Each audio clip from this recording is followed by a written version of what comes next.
السلام علیکم ورحمۃ اللہ وبرکاتہ۔ الحمد للہ رب العالمین والصلاة والسلام علی سید الانبیاء والمرسلین وعلی آلہ وصحبہ اجمعین، اما بعد۔ عن عبد اللہ بن عمرو بن عاص رضی اللہ تعالی عنہ عن النبی صلی اللہ علیہ وسلم قال النبی صلی اللہ علیہ وسلم المسلم من سلم المسلمون من لسانه ويده والمهاجر من هجر ما نهى الله عنه، متفق علیہ۔ محترم دوستوں اور ساتھیوں اور خواتین اسلام،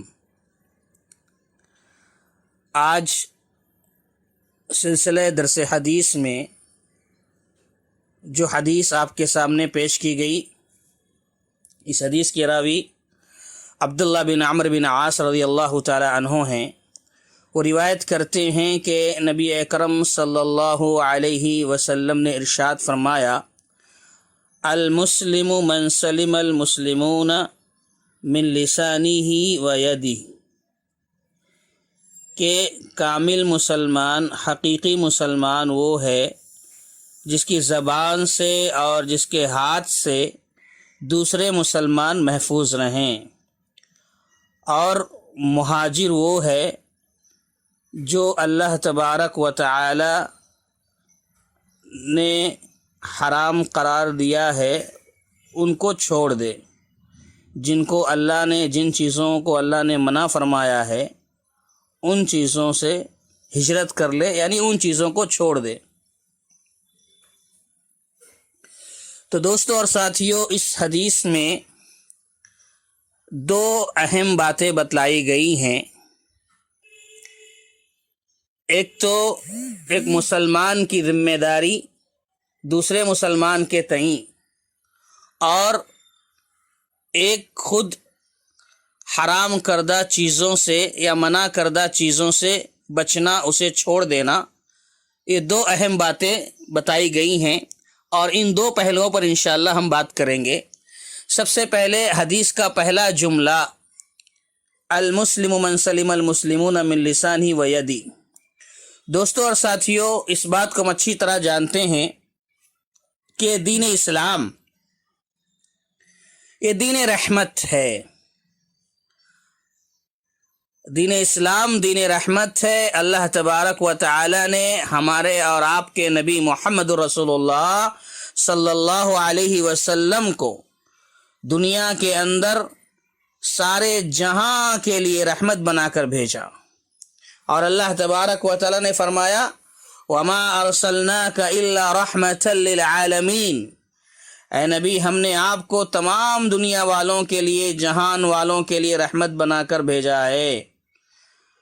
اور یہاں تو یہ بات بتائی گئی کہ اللہ کے نبی صلی اللہ علیہ وسلم کو رحمت بنا کر بھیجا گیا ہے، اور دوسرے مقام پر یہ بات بتائی جا رہی ہے کہ مسلمانوں کو چاہیے، مسلمانوں کو سمجھنا چاہیے کہ اپنے رسول اکرم صلی اللہ علیہ وسلم کو اسوہ بنائیں، قدوہ بنائیں، نمونہ بنائیں۔ وہ بھی سارے عالم کے لیے، ساری دنیا کے لیے رحمت بنے۔ کون؟ جو لوگ اللہ کے نبی صلی اللہ علیہ وسلم کو نمونہ بنا رہے۔ اور ایک مسلمان کی ذمہ داری یہ ہے کہ مسلمان اپنے نبی کریم صلی اللہ علیہ وسلم کو اسوہ بنائے اور نمونہ بنائے۔ اسی لیے اللہ تعالیٰ نے فرمایا، لَقَدْ كَانَ لَكُمْ فِي رَسُولِ اللَّهِ أُسْوَةٌ حَسَنَةٌ، کہ یقیناً نبی صلی اللہ علیہ وسلم کی زندگی میں، نبی صلی اللہ علیہ وسلم کی ذات میں عمدہ نصیحتیں ہیں، نمونہ ہیں، اسوہ ہے، قدوہ ہے۔ یعنی اللہ کے نبی صلی اللہ علیہ وسلم جو سارے جہاں کے رحمت تھے، تو ایک مسلمان کو بھی نبی صلی اللہ علیہ وسلم کے اسوے کو اختیار کرتے ہوئے ساری دنیا کے لیے رحمت بننا چاہیے۔ یہ اللہ کے نبی محمد رسول اللہ صلی اللہ علیہ وسلم نے یہ بھی تعلیم دی ہے کہ خیر الناس انفعهم للناس، کہ لوگوں میں سب سے بہتر وہ ہے جو دوسروں کو فائدہ پہنچائے، دوسروں کو خیر پہنچائے، دوسروں کے ساتھ بھلائی کرے، اس کی ذات سے کسی کو تکلیف نہ پہنچے، اس کی وجہ سے کسی کو نقصان نہ پہنچے، نہ زبان سے نہ کسی بھی کام سے۔ تو کہنا یہ ہے کہ دوستو اور ساتھیو، انسان جب کسی کو تکلیف پہنچاتا ہے تو تکلیف پہنچانے میں زبان کا اور ہاتھ کا بڑا ہی اہم رول ہوتا ہے، بہت بڑا کردار اگر کسی کا ہوتا ہے تو وہ زبان کا اور ہاتھ کا ہوتا ہے۔ تمام قسم کی تکلیفیں، ایذا پہنچانا، اذیتیں دینا، یہ ساری کی ساری چیزیں انہی دو چیزوں پر ہوتی ہیں، ایک تو زبان کے ذریعے تکلیف پہنچائی جاتی ہے اور دوسرا ہاتھ کے ذریعے تکلیف پہنچائی جاتی ہے۔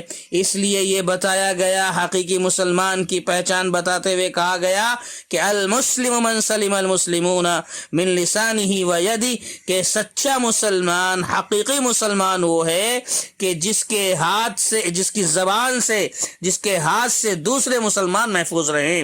تو پتہ یہ چلا یہ دین اسلام رحمت کا دین ہے، دین رحمت ہے۔ اللہ کے نبی صلی اللہ علیہ وسلم نے رحمت کو عام کیا، رحمت بن کر آئے، تو یہ امت بھی نبی صلی اللہ علیہ وسلم کی، خاص طور پر مسلمانوں کو یہ حکم دیا جا رہا ہے کہ وہ بھی رحمت بنے، ساری دنیا والوں کے لیے رحمت بنے۔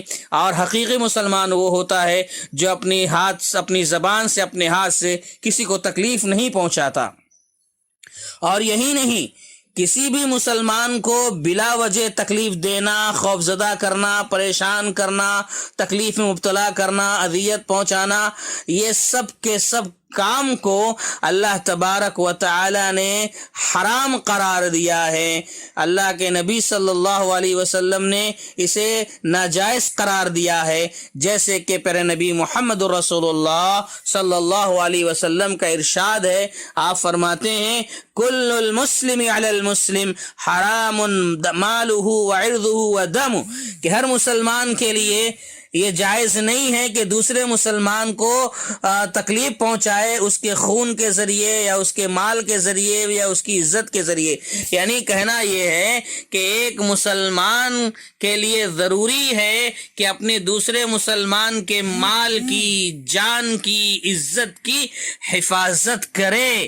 سبحان اللہ، حرام قرار دیا ہے، محترم قرار دیا ہے۔ کسی مسلمان کے لیے جائز نہیں ہے کہ اپنے دوسرے مسلمان بھائی کو تکلیف پہنچائے، چاہے وہ اس کے خون کو، اس کی جان کا معاملہ ہو، مال کا معاملہ ہو، عزت و آبرو کا معاملہ ہو۔ منع فرمایا ہے پیارے نبی محمد رسول اللہ صلی اللہ علیہ وسلم نے۔ تو دوستو اور ساتھیو، انسانی جان اور خصوصاً مسلمانوں کا مقام و مرتبہ شریعت اسلامیہ میں بہت زیادہ ہے۔ آپ اس کا اندازہ اسی سے لگائیں کہ یوم النحر، قربانی کا دن ہے، اور اللہ کے نبی صلی اللہ علیہ وسلم اس دن صحابہ اکرام سے پوچھتے ہیں بتاؤ آج کون سا دن ہے؟ صحابہ جواب دیتے ہیں قربانی کا مقدس ترین دن ہے۔ پھر اللہ کے نبی صلی اللہ علیہ وسلم نے فرمایا یہ شہر کون سا شہر ہے؟ آپ نے پوچھا یہ شہر کون سا شہر ہے؟ صحابہ نے جواب دیا مکہ مکرمہ ہے۔ آپ نے پھر پوچھا یہ کون سا مہینہ ہے؟ صحابہ نے جواب دیا ذی الحجہ کا مہینہ ہے۔ پھر اللہ کے نبی صلی اللہ علیہ وسلم نے فرمایا ان دماءکم و اموالکم و اعراضکم حرام کحرمت یومکم ھذا فی شہرکم ھذا فی بلدکم ھذا، کہ تمہاری جانیں، تمہارے مال اور تمہاری عزتیں اسی طرح احترام کے لائق ہیں، اسی طرح احترام کے قابل ہیں جس طرح تمہارا آج کا یہ دن محترم ہے، تمہارا یہ شہر مکہ محترم ہے، اور تمہارا یہ مہینہ ذی الحجہ کے احترام کے لائق ہے۔ اسی طریقے سے ایک مسلمان کا مال، جس کی جان، اس کی عزت و آبرو محفوظ ہے یا محترم ہے۔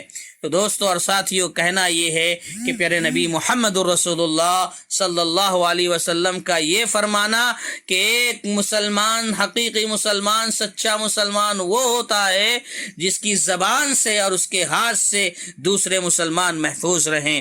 تو بہت زیادہ اہمیت ہے۔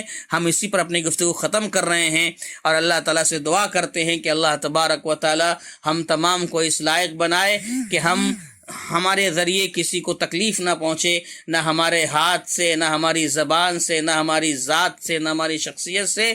اگر ہمارے ذریعے کسی کو پہنچے تو صرف بھلائی پہنچے، خیر پہنچے، فائدہ پہنچے۔ اللہ تعالیٰ سے دعا کریں کہ اللہ تبارک تعالیٰ ہم تمام کو خیر کا سبب بنائے، بھلائی کا سبب بنائے، نیکی کرنے والا بنائے۔ آمین۔ وآخر دعوانا ان الحمد للہ رب العالمین۔ السلام علیکم ورحمۃ اللہ وبرکاتہ۔